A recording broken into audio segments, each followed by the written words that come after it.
Hello friends, कैसे हो आप सब। आपका भाई हाजिर हो चुका है और एक अपडेट्स के साथ। जैसे कि मैं अभी टाटा स्टील का जो लॉन्ग प्रोडक्ट का ऑफिशियल वेबसाइट में हूँ और आप सबको जैसे ही पता है इसका अभी रिक्वायरमेंट निकला हुआ है, उसके ऊपर भी मैं एक वीडियो बनाया हूँ और इसका अप्लाई करने का प्रोसेस, उसको जो एप्लीकेशन फॉर्म कैसे फिल करना है उसके ऊपर भी मैं एक वीडियो बना चुका हूँ। आज जो हम डिस्कस करेंगे इसका एग्ज़ाम डेट कब आने वाला है और इसका जो सिलेबस क्या क्या रहेगा, इसका एग्ज़ाम प्रोसेस क्या क्या रहेगा, उसके ऊपर में डिस्कस करेंगे। अगर आप हमारे चैनल पर नए विजिट कर रहे हैं तो चैनल को सब्सक्राइब कर ले। इस तरह का latest technical job notification, technical related study material और इंटरव्यू टिप्स मैं आपके लिए लाता रहता हूं। अगर आप हमारा टेलीग्राम चैनल ज्वाइन नहीं किए तो टेलीग्राम चैनल भी ज्वाइन कर लीजिए। जैसे कि मैं भी Tata steel long product limited का जो ऑफिशियल नोटिफिकेशन में हूँ, आप देख सक रहे हैं। इसका जो रजिस्ट्रेशन डेट का बात कर लेते हैं। जैसे कि रजिस्ट्रेशन इसका 20 जनवरी से स्टार्ट हो चुका है और इसका जो लास्ट डेट रखा गया है 31 जनवरी, यानी कि अगर 31 जनवरी को इसका लास्ट डेट रखा गया है। अगर आप इसको अप्लाई नहीं किए हैं तो आप अभी जाके इसको अप्लाई करिए। इसको कैसे अप्लाई करना है उसके ऊपर भी मैं वीडियो बना चुका हूँ, उसका लिंक भी मैं डिस्क्रिप्शन में दे दिया हूँ, आप जाके उसको अप्लाई कर सकते हैं।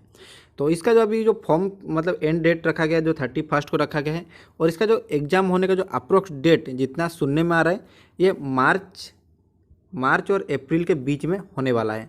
मार्च या अप्रैल में इसका एग्ज़ाम होगा, जितना अप्रोक्स सुनने में आ रहा है।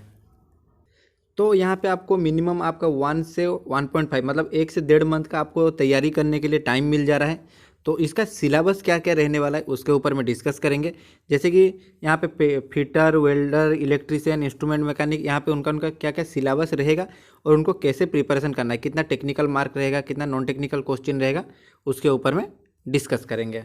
जैसे कि यहाँ पे आप देख सक रहे हैं, मैं यहाँ पे एक नोट्स बनाया हूँ प्रीवियस ईयर का क्वेश्चन और जो प्रीवियस जो पुराने जो जितने लड़के थे जिनका प्रीवियस जो एग्ज़ाम दिए थे उनसे बात करके मैं एक सिलेबस अप्रोक्स एक सिलेबस रेडी किया हूँ। तो उसके ऊपर में थोड़ा डिस्कस करते हैं। यहाँ पे जो प्रीवियस ईयर जो था उनका टेक्निकल था 70 मार्क और नॉन टेक्निकल था 30 मार्क, यानी कि टोटल उनका 100 क्वेश्चन आया था। टेक्निकल 70 और नॉन टेक्निकल 30 था।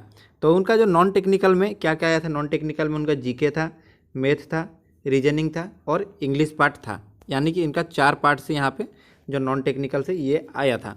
तो अभी टेक्निकल का बात कर लेते हैं। टेक्निकल का 70 था, तो 70 से जो फिटर ट्रेड के जो कैंडिडेट थे उनका क्या क्या आ सकता है, जो अप्रोक्स अगर बात करें तो उनको कौन कौन सा सब्जेक्ट में उनको थोड़ा फोकस करना चाहिए, उसके ऊपर में डिस्कस कर लेते हैं।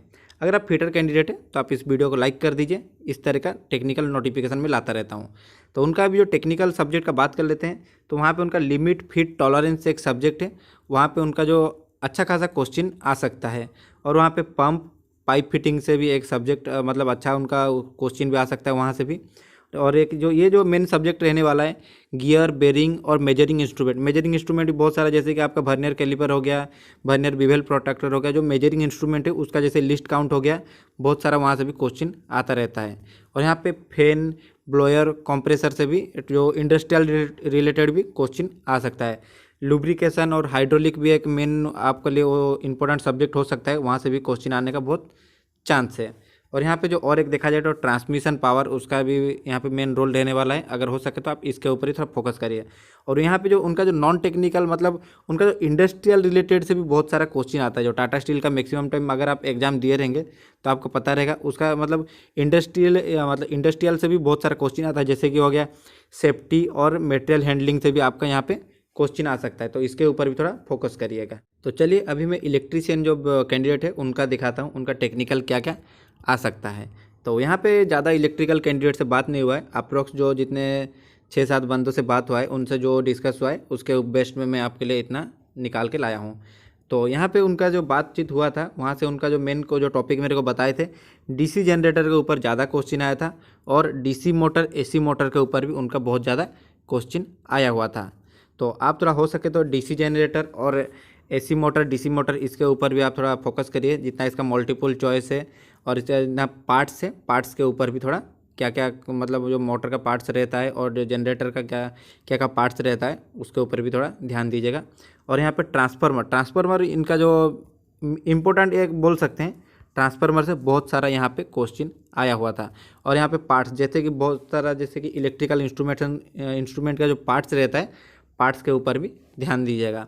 और यहाँ पे एसी थ्योरी, मैं तो इलेक्ट्रिकल कैंडिडेट से बिलोंग नहीं करता हूँ तो मेरे को ज़्यादा इलेक्ट्रिकल का नॉलेज नहीं है, फिर भी एसी थ्योरी एक आपका चैप्टर अगर होगा तो वहाँ से भी आप थोड़ा इसको फोकस करिए और कवर करने के लिए कोशिश करिए।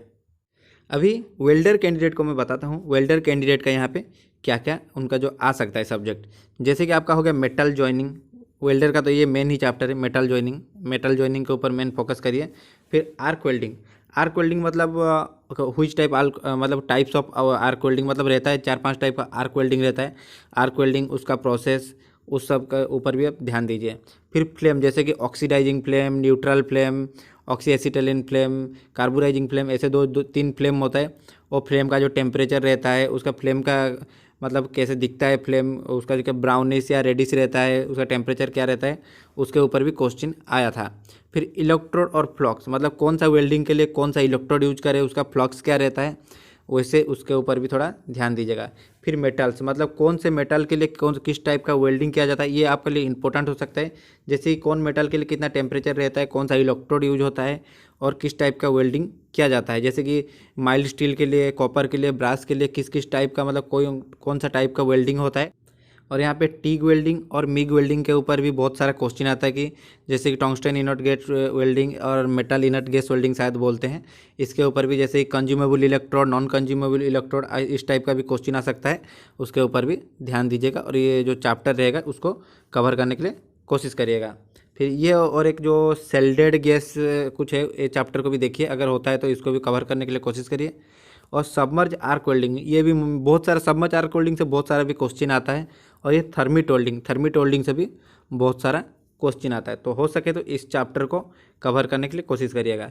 इसको मैं अपना टेलीग्राम लिंक में भी इस जो सिलेबस में एक तैयार किया हूँ इसको डाल देता हूँ, आप वहाँ से देख के तैयारी कर सकते हैं।